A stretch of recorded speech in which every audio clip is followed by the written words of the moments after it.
everybody, and welcome to another episode from the Board Game Man. My name is Jamie Cloninger.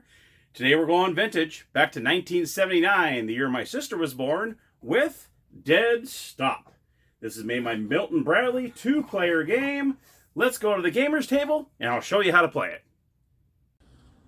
Okay, welcome to the gamer's table. And as you see right here, the instructions are actually inside the box, which I always love to see, so we don't have to worry about losing the paper instructions.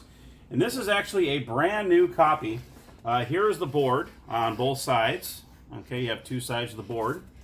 You also have this board that holds the cards and the rings. And then you have the rings that haven't even been opened yet. Brand new, hasn't even been opened. And then you got the pieces here that have not even been punched as well. I think two of them came off. But yeah, all brand new. Cards are in here, all brand new. So pretty nice from a game from 1979, and hasn't even been used, hasn't even been played. It's almost a shame. But you know what? We're going to break it out tonight for the first time, and I'll show you how to play this. Let me go ahead and get this set up. I'll get right back to you. Okay, we are at the gamer's table. We got you all set up. Now, normally this would be facing each other this way, but since it was kind of long, I wanted to make sure that I got a good view of both sides of the board. That way it helps you out. I'm trying to teach you how to do this. So what you're doing is a player that has the most points at the end of the game wins. And what happens is when you first start off, you're going to have 6 of these tokens each. Each one of these tokens is going to have a different colored ring in the back. So you can see this has green, this has orange, and so on. These are the 6 colors that you have in the game. You have blue, yellow, green, like a lime green, orange, and red. Now what you're going to do is each one of these pawns has a different color. So each one of these is going to be one of these colors here. So what you're going to do to start off is you're going to take 4 of these rings and put them in the rings to the side on your side of the board. Okay, so what happens is you have 4 guesses per color to try to guess your opponent's pawn color. So let's go ahead and put these. You're going to put these 4 here. And this is what you're going to start off with here. Now you notice that there's only 4 guesses and there's 6 pawns, so you have to be very careful because there might be 2 of them that you might never ever guess. And guess what? They'll have a free slide all the way to the 100 points, and I'll discuss the points in just a moment here. So you're going to get all 4 on each side here. Let's put these in here. And what's nice opening is these up for the first time. It's always pretty cool to open up a game that's never been played before. Okay, so that's what you're going to do. You're going to put 4 colors of each in your rings. Now, there are 48 cards in the deck. So what I did was I took the liberty of shuffling them, and you put 24 on one side, 24 on the other side. Okay, so you're going to put them right down the middle. So these go right here. This will be the discard section right here. Now you'll see the points on the side. You can see the farther you go up, the more points you get. It starts off at -40, then it goes 0, and then it goes to 20 increments, 20, 40, 60, 80, 100. So what you're trying to do is the first player is going to go ahead. You can choose from any of the sides. So it doesn't have to be like if it's facing, this is kind of facing differently. I'm supposed to be facing this way. But what you do is you can choose a card from either deck. So not one deck belongs to you. You can go back and forth. It doesn't really matter. So say player 1 over here, the white team chooses, and they get a head 2. So what you can now choose, you're going to put this in the discard pile, and you're going to choose which one of these do you want to move to spaces. So what you want to do is you have these save spaces. Now what happens is on your turn, you move your token however many, now sometimes it says back, sometimes it says stay. So you're not always moving forward. Obviously the more forward you get, the more points you get. So obviously you want to move forward. But some of the cards actually tell you to go back, and some of them actually tell you to stay, so you can't move. And what happens is when you take your turn, then you try to guess one of your opponent's tokens, what color it might be. But if the token is on a safe space, you are not allowed to do that for that token. So say I said a head 2, he's going to go 1, 2 on a safe spot. So when it's black's turn, he cannot try to guess that color. All right. So he moves 2. Now he's going to try to guess what color he thinks which one of these tokens are. So I'm going to say yellow is this one. Now when you want to guess, you take the ring and you put it around that token.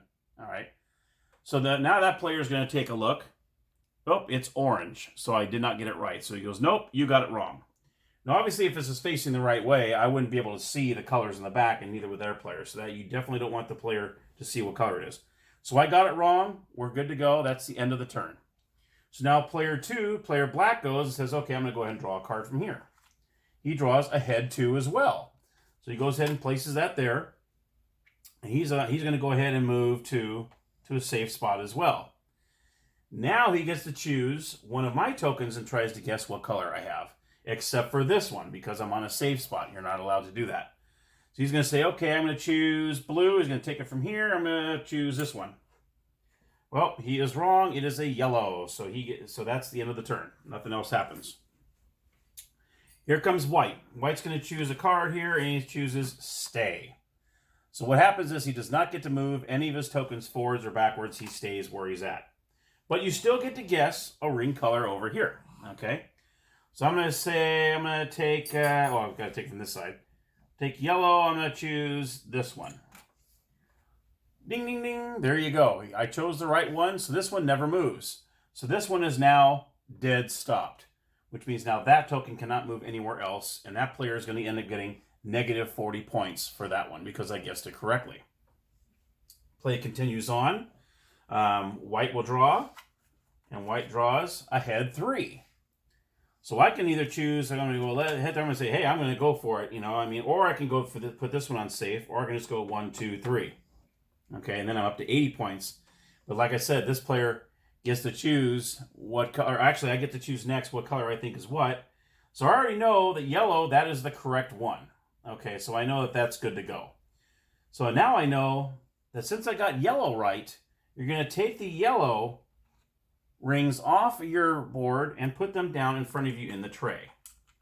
So that way, because you know yellow is correct. So you're going to take the yellows off your thing and you're going to put them right in front of you here.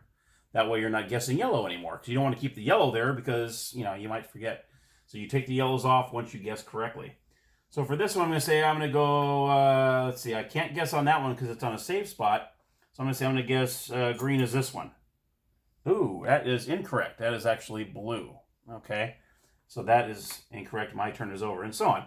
So you kind of go back and forth, and there's two issues when the game ends. All right. The game ends when all the pawns have been correctly guessed. So say all of them have been guessed and everything's good to go. Or when both players have no rings left to guess with. So say I blew through all my rings, and when one player has blown through all of his rings, then the game ends as well. And that's pretty much how you play the game. It's you're pretty much going back and forth. You draw a card, you move one of your tokens, you guess. And then that's it. And the next player draws a card, does what it has to say, and then you guess. And that's pretty much how you do it.